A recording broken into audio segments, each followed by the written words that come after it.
तो आज बात करेंगे सभी तरह की दूरी के बारे में, कहाँ से कहाँ तक होता है। जैसे सिग्नल से बीएसएलवी बोर्ड के बीच की दूरी क्या क्या होता है, इस तरह की सभी तरह की स्टैंडर्ड दूरी के बारे में, इंजीनियरिंग बोर्ड की दूरी के बारे में।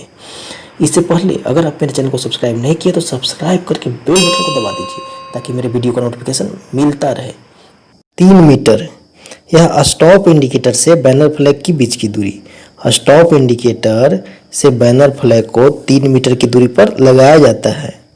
10 मीटर, दो पटाखों के बीच की कम से कम दूरी, यानी दो पटाखा जो लगाया जाता है रेलवे ट्रैक पर, उसके बीच कम से कम 10 मीटर का दूरी होना जरूरी है। 20 मीटर, सवारी गाड़ी की संटिंग में इंजन रोकने की दूरी। जब सवारी गाड़ी का संटिंग होता है, जैसे कि पावर रिवर्स करना है, तो इंजन को 20 मीटर पहले रोक देना पड़ता है, उसके बाद ही धीरे धीरे आगे बढ़ाकर अटैच किया जाता है।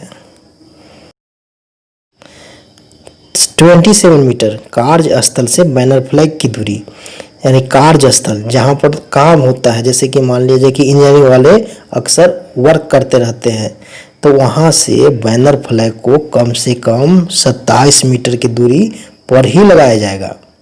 30 मीटर, कार्यस्थल से स्टॉप या स्पीड इंडिकेटर की दूरी, यानी जहाँ कार्यस्थल है वहाँ से स्टॉप इंडिकेटर बोर्ड या स्पीड इंडिकेटर बोर्ड की दूरी 30 मीटर होता है। 45 मीटर, रुकावट वाली लाइन पर रुकावट से खतरा संकेत बताने की दूरी, पटाखा लगाने के बाद खड़े होने की संरक्षित दूरी। ये जो 45 मीटर है, यह है कि जैसे कि कोई एक्सीडेंट हुआ है, कोई अवरुद्ध है लाइन पर, वहाँ से पटाखा, अंतिम पटाखा जो लगता है, वहाँ से बैनर फ्लैग लेकर जो खड़ा होना है, उसकी दूरी कम से कम 45 मीटर होता है, यानी सुरक्षित दूरी पटाखा से 45 मीटर है, उसी दूरी पर खड़ा हो जाता है। 50 मीटर, स्टेशन पर खड़ी सवारी गाड़ी के पीछे कोई इंजन लाकर खड़ा करने की दूरी। मतलब स्टेशन पर अगर कोई पैसेंजर ट्रेन खड़ा है तो उसके पीछे कोई इंजन खड़ा करना है, तो वह कम से कम 50 मीटर दूरी पर होना चाहिए, यानी दोनों के बीच की दूरी कम से कम 50 मीटर ही होना चाहिए। 75 मीटर, रुकावट से ईएमयू रोकने की दूरी, यानी ईएमयू जहाँ तक रुकना है वहाँ से कम 75 मीटर दूरी पर ही रोका जाना चाहिए। 90 मीटर, और स्वचल ब्लॉक पद्धति में दुर्घटना होने पर अपनी वाली लाइन पर बचाव करने के लिए पहला पटाखा लगाने की दूरी, यानी ऑटोमेटिक ब्लॉक सिस्टम में अगर एक्सीडेंट हो जाता है तो जिस लाइन पर एक्सीडेंट हुआ है उसी लाइन पर पहला पटाखा लगाने की दूरी है 90 मीटर। बहुसंकेतिक सिग्नलों में सिग्नलिंग ओवरलैप, यानी मल्टी एस्पेक्ट सिग्नलिंग सिस्टम में सिग्नल ओवरलैप 120 मीटर होता है। या ब्लॉक सेक्शन में भेजी जाने वाली 2 टीटीएम के बीच की दूरी, यानी अक्सर आप देखते होंगे कि ब्लॉक सेक्शन में 2 ट्रैक मशीन काम करने जाता है, तो वो दोनों ट्रैक मशीन के बीच कम से कम 120 मीटर दूरी होना जरूरी है। 150 मीटर, स्वचल ब्लॉक पद्धति में रुकावट से पहले किसी गाड़ी को रोकने की दूरी, यानी ऑटोमेटिक ब्लॉक सिस्टम में जहां अगर कोई ऑब्स्ट्रक्शन है तो वहां पर वहां ऑब्स्ट्रक्शन के कारण गाड़ी को रोकना है, तो उससे पहले कम से कम 150 मीटर दूरी पर ही गाड़ी को रोका जाता है। 180 मीटर, स्टेशन मास्टर कार्यालय से दृश्यता परीक्षण चिह्न की दूरी, यानी स्टेशन मास्टर ऑफिस से जो वीटीओ होता है उसकी दूरी कम से कम 180 मीटर होता है। सेकंड है केवल एक गाड़ी पद्धति में फेसिंग पॉइंट से स्टॉप बोर्ड की दूरी, यानी 1 ट्रेन ओनली सिस्टम में फेसिंग पॉइंट से स्टॉप बोर्ड की दूरी भी 180 मीटर ही होता है। थर्ड है 2 संकेतिक सिग्नलों में सिग्नलिंग ओवरलैप, यानी 2 एस्पेक्ट सिग्नलिंग सिस्टम में सिग्नल ओवरलैप भी 180 मीटर ही होता है। फोर्थ है बहुसंकेतिक सिग्नलों में ब्लॉक ओवरलैप, यानी मल्टी एस्पेक्ट सिग्नलिंग सिस्टम में भी ब्लॉक ओवरलैप 180 मीटर ही होता है। होम सिग्नल से बीएसएलवी या एसएलवी की दूरी, यानी होम सिग्नल से BSLV या SLV की भी दूरी कम से कम 180 मीटर ही होता है। सिक्स्थ है बहुसंकेती सिग्नलों में होम सिग्नल की फेसिंग पॉइंट से कम दूरी, यानी मल्टी एस्पेक्ट सिग्नल सिस्टम में भी होम सिग्नल से फेसिंग पॉइंट के बीच की कम से कम दूरी 180 मीटर ही होता है। 7 है स्वचल ब्लॉक पद्धति में EMU को आउट ऑफ कोर्स रोकने के लिए प्लेटफॉर्म के कोने से 2 पटाखे लगाने की दूरी भी 180 मीटर ही होता है। 250 मीटर संचार व्यवस्था फेल होने पर बचाव के लिए पहला पटाखा लगाने की दूरी, यानी टोटल फेलियर कम्युनिकेशन में अगर कुछ एक्सीडेंट होता है तो प्रोटेक्शन के लिए फर्स्ट पटाखा 250 मीटर की दूरी पर ही लगाया जाता है। 270 मीटर स्टेशन के सबसे बाहरी सिग्नल से फॉग सिग्नल पोस्ट की दूरी, यानी कुहासे के मौसम में जब पटाखा लगाया जाता है तो फर्स्ट पटाखा सबसे बाहरी सिग्नल से 270 मीटर की दूरी पर ही लगाया जाता है। 350 मीटर सिंगल लाइन पर बिना गेट मेन वाले फाटक से सिटी बोर्ड की दूरी, यानी सिंगल लाइन में वैसा गेट हो जिस पर गेट बैट न हो तो फाटक से सिटी बोर्ड की दूरी 350 मीटर होता है।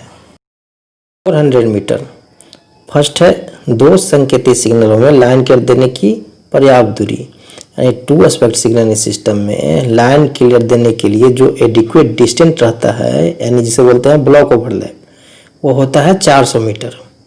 सेकंड है होम सिग्नल से आउटर सिग्नल की कम से कम दूरी, यानी होम सिग्नल और आउटर सिग्नल के बीच कम से कम 400 मीटर दूरी होता है। थर्ड है मीटर गेज या नैरो गेज में बचाव के लिए पहला पटाखा लगाने की दूरी, यानी मीटर या नैरो गेज में प्रोटेक्शन करना हो तो फर्स्ट पटाखा 400 मीटर की दूरी पर ही लगाया जाता है। फोर्थ है स्वचल ब्लॉक पद्धति में किसी गाड़ी को आउट ऑफ कोर्स रोकने के लिए प्लेटफॉर्म के कोने से 2 पटाखा लगाने की दूरी, यानी ऑटोमेटिक ब्लॉक सिस्टम में किसी गाड़ी को आउट ऑफ कोर्स रोकना है तो प्लेटफॉर्म के कोना से 2 पटाखा लगाने की दूरी 400 मीटर है। 600 मीटर फर्स्ट है BG में बचाव करने के लिए पहला पटाखा लगाने की दूरी, यानी ब्रॉड गेज में अगर प्रोटेक्शन करना है तो फर्स्ट पटाखा 600 मीटर की दूरी पर लगाया जाता है। सेकंड है BG में एक दिन से कम समय के कार्य में कार्यस्थल से बैनर फ्लैग की दूरी, यानी ब्रॉड गेज में वैसा काम जो एक दिन से कम समय में ही खत्म हो जाएगा तो ऐसे काम को कार्यस्थल से बैनर फ्लैग के बीच की दूरी कम से कम 600 मीटर होता है। थर्ड है स्वचल ब्लॉक पद्धति में दुर्घटना होने पर पास वाली लाइन का बचाव करने के लिए पहला पटाखा, यानी ऑटोमेटिक ब्लॉक सिस्टम में अगर एक्सीडेंट होता है तो बगल वाले लाइन को अगर प्रोटेक्शन करना हो तो पहला पटाखा 600 मीटर की दूरी पर लगाया जाता है। फोर्थ है BG में बचाव करने के लिए पहला पटाखा लगाने की दूरी, वो तो होता है 600 मीटर। 800 मीटर फर्स्ट है स्पीड इंडिकेटर के साथ कॉशन इंडिकेटर की कार्यस्थल से दूरी 800 मीटर होता है। सेकंड है MG या NG में स्टॉप इंडिकेटर के साथ कार्यस्थल से कॉशन इंडिकेटर की दूरी भी 800 मीटर ही होता है। थर्ड है MG या NG में एक दिन से कम समय के कार्य के लिए 3 पटाखा लगाने की दूरी, यानी मीटर या नैरो गेज में वैसा काम जो एक दिन के ही अंदर यानी एक दिन के कम समय में ही समाप्त हो जाएगा तो 3 पटाखा लगाने की दूरी है 800 मीटर। 1000 मीटर फर्स्ट है होम सिग्नल से डिस्टेंस की दूरी, यानी होम सिग्नल से डिस्टेंस की दूरी 1000 मीटर होता है। सेकंड है प्रथम रोक सिग्नल से सवारी दृश्यता बोर्ड की दूरी, यानी फर्स्ट स्टॉप सिग्नल से पैसेंजर वार्निंग बोर्ड की भी दूरी 1000 मीटर ही होता है। 1200 मीटर फर्स्ट है स्टेशन से पहले हेडलाइट डिम करने की दूरी, यानी स्टेशन पहुंचने से पहले हेडलाइट को डिम करने की दूरी है 1200 मीटर। सेकंड है BG में कॉशन इंडिकेटर की दूरी, यानी ब्रॉड गेज में कॉशन इंडिकेटर बोर्ड जो है वो 1200 मीटर की दूरी पर लगाया जाता है। थर्ड है एक दिन से कम समय के कार्य में जब गाड़ी रोकना हो तो कार्यस्थल से BG में 3 पटाखा लगाने की दूरी, यानी वैसा काम जो एक दिन से कम समय में ख़त्म हो जाए तो ब्रॉड गेज में पटाखा लगाने की दूरी है, 3 पटाखा लगाने की दूरी है 1200 मीटर। फोर्थ है बीजी में बचाव करने के लिए 3 पटाखा लगाने की दूरी, यानी ब्रॉड गेज में 3 पटाखा लगाने की भी दूरी है 1200 मीटर। 1400 मीटर प्रथम रोक सिग्नल से गुड्स सिग्नल साइटिंग बोर्ड की दूरी, यानी फर्स्ट स्टॉप सिग्नल से गुड्स वार्निंग बोर्ड की दूरी 1400 मीटर होता है। 1500 मीटर पटाखा फोड़ने के बाद सावधानी से चलने की दूरी, यानी जब लोको पायलट पटाखा फोड़ देते हैं तो कम से कम 1.5 किलोमीटर तक सावधानीपूर्वक चलते हैं। रेलवे से संबंधित अपडेट्स के लिए आप मेरे फेसबुक पेज या इंस्टाग्राम को फॉलो कर सकते हैं, जिसका लिंक नीचे डिस्क्रिप्शन में दिया हुआ है। तो चलिए दोस्तों, मिलते हैं अगले वीडियो में। धन्यवाद।